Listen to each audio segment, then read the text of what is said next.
Hello everyone, welcome back. Today we will talk about one of the hardest songs to play on bass, Teen Town. It's fast, maybe a little bit too fast. It has some challenging licks, techniques, and it's hard to make it sound good. But when you do learn it and can play it up to tempo, it's quite satisfying and you get all the bragging rights. First, let's talk about Jaco's tone. You need a jazz bass to mimic Jaco's tone. If you have a fretless one with a rosewood fretboard, even better. But any jazz bass will do. Mine has a ash body and maple fretboard, quite the opposite sounding jazz bass, but still you can mimic the Jaco sound. What you need to do is you need to favor your back pickup and play over the back pickup.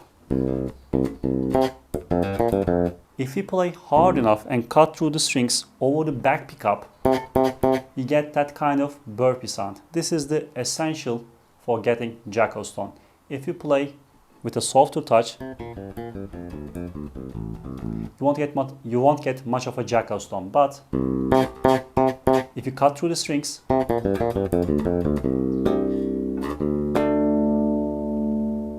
you'll get this type of burpy Jaco sound. Mid-range dominant, kind of a nasal sound with your in the face, cutting through the mix kind of sound. Next, let's talk about the chord progression before we get the song. The song has 4 chords. All of them are dominant 13 chords and they repeat each other until the song finishes. Our first chord is C dominant, next is A, then F, then D.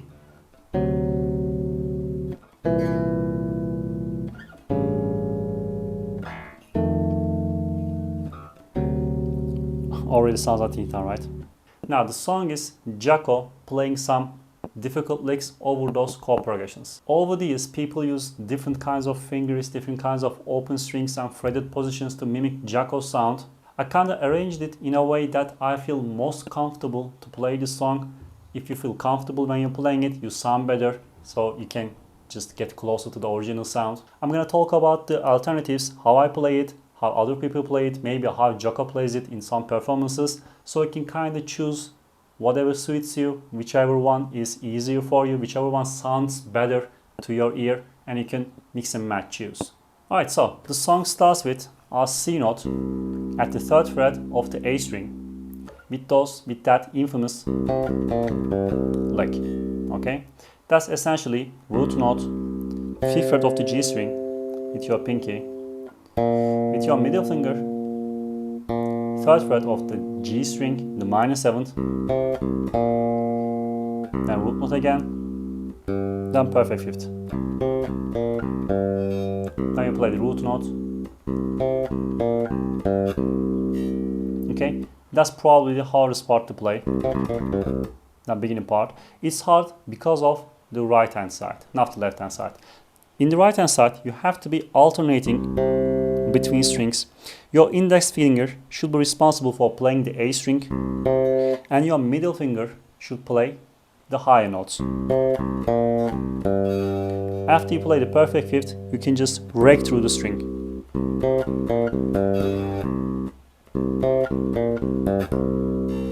You have to understand, this part alone is probably the most important part since it's the beginning part.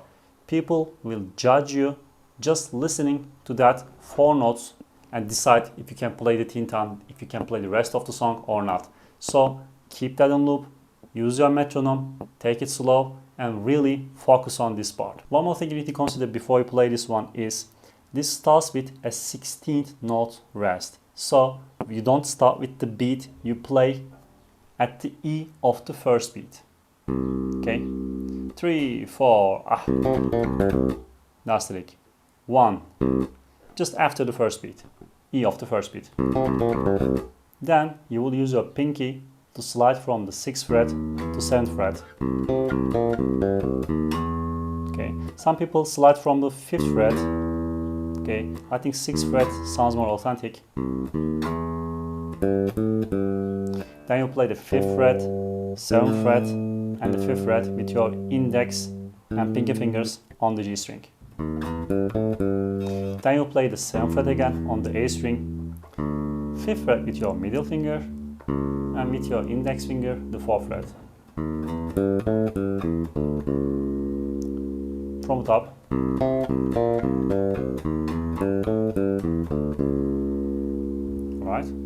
Then you will play the second fret of the G string, fourth fret of the D string, index, pinky, and the second fret of the A string. Okay.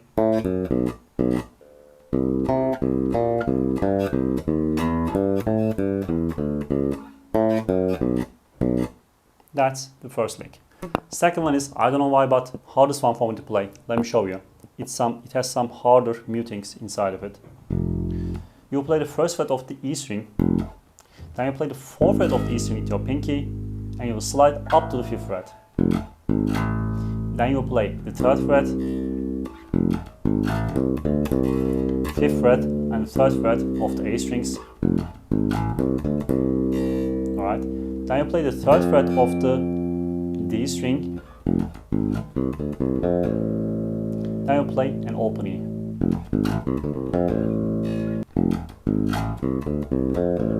After that you will play the 5th fret, 6th fret on the 7th fret of the D string.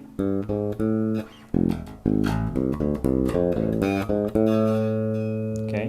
Then you play the 5th fret of the D string, the G string, 7th fret, 8th fret, and the 9th fret of the G strings.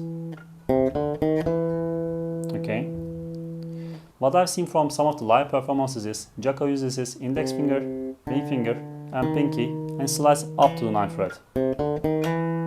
Sometimes Jaco plays this. Some people play it like they play the 10th fret with their pinky and play this.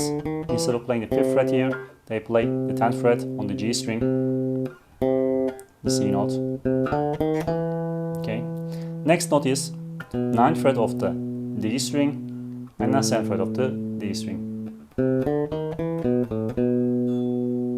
Okay. And you'll play 2 open D strings. What I find the most comfortable and hence the sounding better is sliding up to the 9th fret, or this one. I kind of find it fatiguing to jump to the 10th fret all the way up to the jump fret with your pinky. It doesn't feel safe to jump all the way up to the 10th fret to me. When you're playing up to speed, you can easily miss that 10th fret. Okay, so it's easy for me to just slide up to the 9th fret. Okay, that's sliding. That's jumping. Or you can play this. What you need to consider for the right hand side is the muting technique. You need to be aware of where your thumb is going when you're playing this one. You'll start with the pickup for your thumb. After that, you can move to the A string around this way. Maybe you can move up to the A string if you can.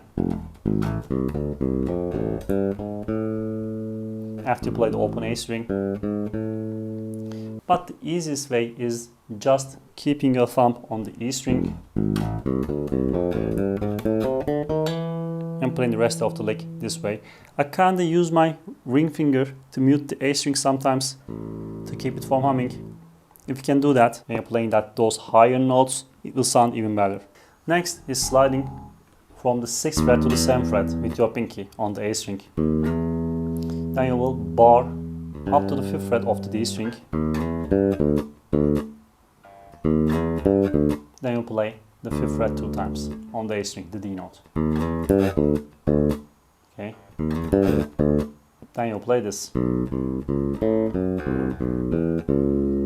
This is kind of one of the harder ones.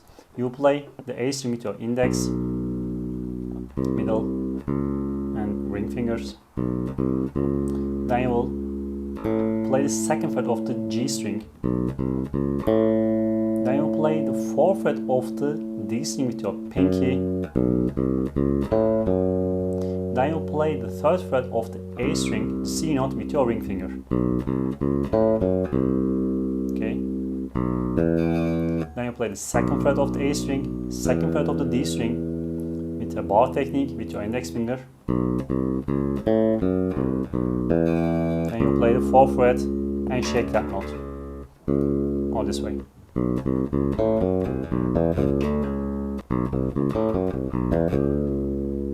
Next up is this.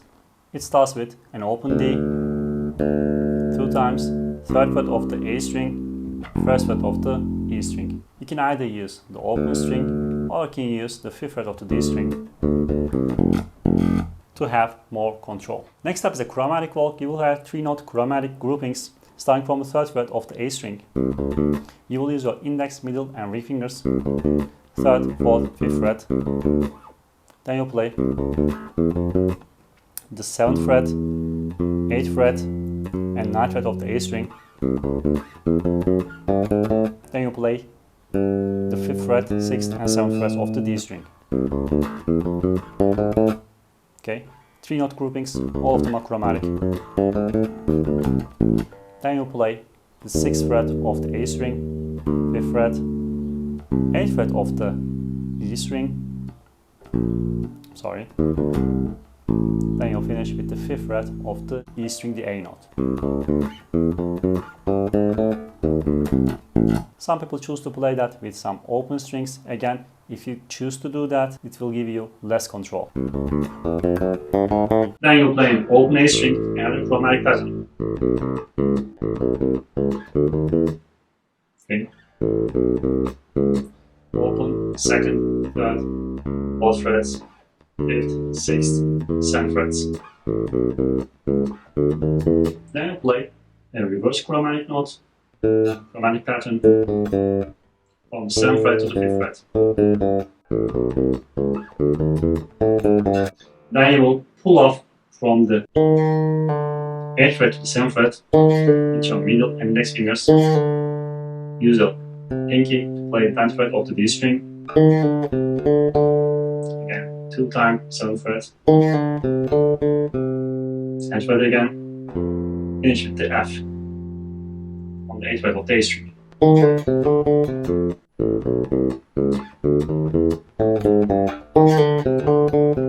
Next up is you will slide down to the 7th fret with your pinky. Use your index finger to play the 5th fret. Use your ring or pinky to play the 7th fret. Then you play 15th fret, it's the 17th fret of the G string 2 times. Next up is one of the harder sounding ones. You start with the 3rd fret of the E string, then the 5th fret, and the 3rd fret again, and you will play the same thing on the A string as well. Then you jump up to the E note on the 7th fret of the E string. Use a bar technique to play the 7th fret on the D string as well. Then you play the 9th fret with your ring finger, the 10th fret with your pinky on the string, 8th fret with your middle, with your index, 7th fret.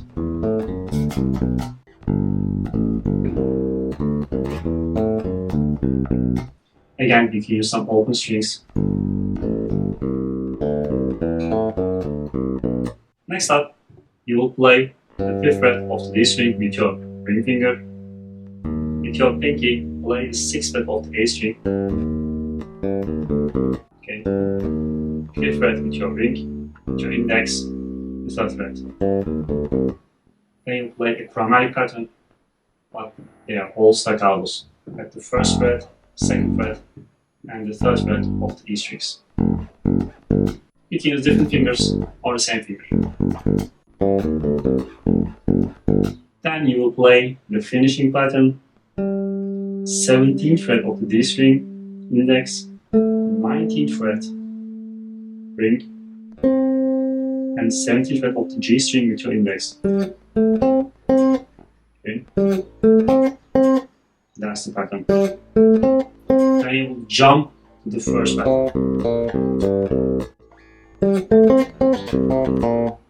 If you want the backing track and rhythm notation as a Guitar Pro and PDF file, you can find them on my Patreon page. See you on the next one.